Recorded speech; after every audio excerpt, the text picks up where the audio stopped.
মহালয়ার সকালে প্রাতঃভ্রমণে প্রচুর সংখ্যক লোক আগরতলা এমবিবি কলেজ এলাকায় একত্রিত হয়ে ঘুরতে বের হয়, জানালেন প্রাতঃভ্রমণে আসা মানুষ। Bureau report, Tripura news 8।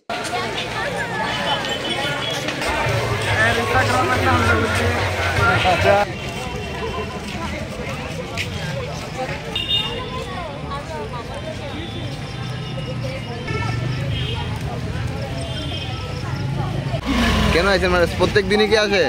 Mahalaya বলে তার জন্য মহালয়া বলে তো বেরিয়ে ভালো লাগছে আমাদের খুব, কারণ মহালয়ার সকাল সবার কাছে একটা আলাদা অনুভূতি। প্রতি বছরই আসা হয়? প্রতি বছর আমাদের বাড়িতে এখানে না, তো প্রতি বছর হয় না, অনেক বছর পরে এবার এসেছে। মানে বান্ধবীদের সাথে আসা? ফ্রেন্ডসদের সাথে। কিরকম লাগে? খুব ভালো লাগছে, কারণ এত মানুষ, আমাদের এখানে তো এত মানুষ কোথায় আপনাদের?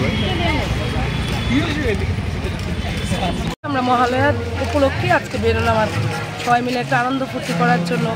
আমাদের স্কুল মানে এই এমবিবি কলেজটা আমরা এখানে পড়াশোনা করেছি, তো একটা ঐতিহ্যবাহী এই জায়গাটাতে আমাদের মানে ভালো লাগে আসতে। আমাদের বাড়ি ওই সাইডেই, তারপরেও আমরা সবসময় তো সময় পাই না। স্পেশাল দিন উপলক্ষে আজকের দিনটাকে আমরা প্রায়োরিটি দিলাম যে আজকে আমরা অবশ্যই এখানে আসবো। সবাই একসাথে মনে হয়, তার জন্য আমরা সবাই একসঙ্গে ভোরবেলা ঘুম থেকে উঠবো, একটা আনন্দ, সবাই একসঙ্গে উঠবো, একসঙ্গে আসবো, এই জন্যই আমরা আসা করি। মূলত এই সকালটা কিভাবে সেলিব্রেশন করছে? এই তো সকালটা এখন আমরা এখানে চা খাবো, টিফিন খাবো, আনন্দ করবো, ঘুরবো, সবাই সবার সঙ্গে দেখা হবে, ওই বান্ধবী আসবে, ওই বন্ধু আসবে, এইটাই।